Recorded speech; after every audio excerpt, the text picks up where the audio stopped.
Cyber నేరాలు రోజురోజుకు పెరుగుతున్నాయి. ఎక్కువగా వృద్ధులనే టార్గెట్ చేసుకుని మోసాలు చేస్తున్నారు కేటుగాళ్లు.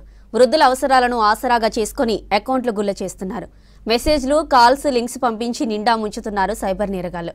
ఇలాంటి మెసేజెస్, మెయిల్స్తో సీనియర్ సిటిజన్స్, రిటైర్డ్ ఎంప్లాయీస్ జాగ్రత్తగా ఉండాలని సూచిస్తున్నారు పోలీసులు.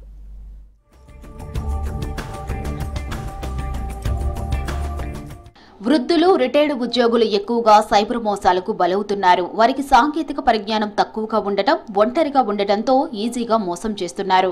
రిటైర్డ్ ఉద్యోగుల వద్ద పెన్షన్, ఇన్నేళ్లు సేవ్ చేసిన డబ్బులు ఉంటాయి.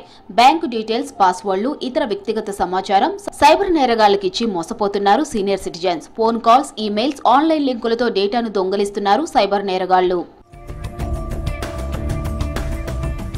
హైదరాబాద్ లో వరుసగా వృద్ధులపై సైబర్ నేరగాళ్లు మోసం చేస్తున్న ఘటనలు వెలుగులోకి వచ్చాయి. వాటిలో ఎక్కువగా ఇన్వెస్ట్మెంట్ స్కామ్, సిబిఐ అధికారుల మనీ మోసాలు, honey trap, share trading, virtual trading scam, digital అరెస్టులతో మోసాలు చేస్తున్నారు. ఇలాంటి కేసుల్లో సీనియర్ సిటిజన్స్ లక్షల రూపాయల డబ్బులు పోగొట్టుకుంటున్నారని తెలిపారు సైబర్ ఎక్స్పర్ట్స్. హనీ పాటింగ్ గురి చేసి వాళ్ళని వలప విసిరి వాళ్ళ యొక్క నేకెడ్ ఫొటోస్ని తీసుకొని స్కామర్లు అవి అడ్డం పెట్టుకొని వీళ్ళని బ్లాక్మెయిల్ చేస్తూ ఈ యొక్క వృద్ధులు బయటికి వెళ్ళి ఎవరికి చెప్పుకోలేని పరిస్థితి. అట్లానే పోలీస్ స్టేషన్కి వెళ్తే మన పరువు పోతుందేమో అని భయపడుతూ చాలా మటుకి వాళ్ళు సూసైడ్లు అనేవి చేసుకుంటూ ఉన్నారు. కానీ ప్రారంభ దశలో ఇలాంటి కొంతమంది చాలా డబ్బులు కోల్పోతూ ఉన్నారు. డబ్బులు తీసుకున్నా కూడా స్కామర్ వదిలిపెట్టట్లేదు. చివరికి వాళ్ళు సూసైడ్లు చేసుకునే సంఘటనలు ఎక్కువ మనం చూస్తూ ఉన్నాం. ఎవరైనా సరే ఇలాంటి ఇన్సిడెంట్స్ జరిగినప్పుడు, ఇలాంటి స్కామ్కి గురైనప్పుడు, ఇలాంటి హనీ పాటింగ్ గురైనప్పుడు ఇమీడియట్గా ప్రారంభ దశలోనే ఎటువంటి డబ్బులు కొట్టకుండా స్కామర్కి ఇలా మీ విషయంలో ఇలా జరిగింది అని చెప్పి దగ్గరలో ఉన్న పోలీస్ స్టేషన్కి వెళ్ళి కంప్లైంట్ చేయడం మూలాన మీరు సేఫ్గా ఉంటారు అనేది చెప్తున్నాను.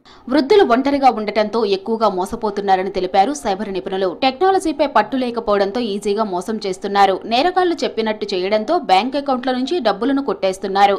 మోసపోయిన తర్వాత పోలీసులను ఆశ్రయిస్తున్నామని తెలిపారు సైబర్ ఎక్స్పర్ట్స్. కనీసం బ్యాంకింగ్ వ్యవస్థ అయినా ఫోన్ చేస్తుంది కదా, ఒక ట్రాన్సాక్షన్ అయినప్పుడు బ్యాంక్ అనేవాడు ఈ ₹1,00,000 మీరు ట్రాన్సాక్షన్ మీరేనా చేసింది అని చెప్పి వాడు ఫస్ట్ ఫోన్ కాల్ స్కామర్ మోసం చేసిన తర్వాత డబ్బులు ఆ అకౌంట్లోంచి బయటికి వెళ్ళేటప్పుడు ఫస్ట్ కాల్ చేసేది బ్యాంకు వాడే.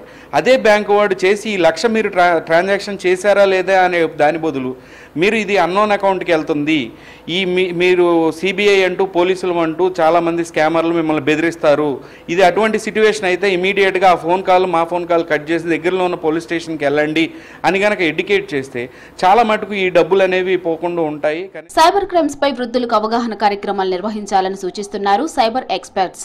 ప్రజలకు టీవీ, రేడియో, సోషల్ మీడియా ద్వారా అవగాహన పెంచి ప్రజలను అప్రమత్తం చేయాలన్నారు. ఇలా చేస్తే కొంతవరకు వృద్ధులపై జరుగుతున్న సైబర్ మోసాలను అరికట్టే అవకాశం ఉందంటున్నారు నిపుణులు. గవర్నమెంట్ చాలా సీరియస్గా తీసుకోవాలి. ఇప్పుడున్న అవేర్నెస్ ప్రోగ్రామ్స్ ఏవి కూడా ప్రజలకు రీచ్ అవ్వట్లేదు. మనం చాలామంది న్యూస్ కంటే ఎక్కువగా హౌస్ హోల్డ్ పీపుల్ అందరూ కూడా సీరియల్స్కి ఎక్కువ స్టిక్ అవుతూ ఉన్నారు. సో సీరియల్స్ కానీ, టీవీలో వచ్చే సీరియల్స్ ముందు కానీ అడ్వర్టైజింగ్గా కూడా ఇవ్వాల్సిన అవసరం ఉంది. అలాగే మూవీస్కి సంబంధించిన ట్రైలర్స్ కానివ్వండి, మూవీ రిలీజ్ చేసిన ఒక థియేటర్లో మూవీ ప్లే చేసే ముందు కానివ్వండి, ఇలాంటి స్కాములు జరుగుతాయని చెప్పి ఆల్రెడీ గవర్నమెంట్ కూడా ఒకసారి ఇనిషియేటివ్ తీసుకోమని చెప్పింది. అయినా కూడా ఏ మూవీస్ కూడా మనం ఈ యొక్క స్కాముల గురించి అవేర్నెస్ యాడ్ అనేది ఎవరు పబ్లిష్ చేయట్లేదు, అంటే ప్లే చేయట్లేదు. సో అవన్నీ ఇలాంటి స్టెప్స్ తీసుకుంటేనే ఇంకా మనం ముందుకు వెళ్తాము. అలానే ప్రజలు కూడా జాగ్రత్తగా ఉంటారు అనేది నేను చెప్తాను. ఎవరైనా కాల్ చేసి OTP, ATM pin, bank details అడిగినా చెప్పవద్దని సూచిస్తున్నారు సైబర్ నిపుణులు. ఫోన్లకు వచ్చే లింకులను క్లిక్ చేయవద్దంటున్నారు.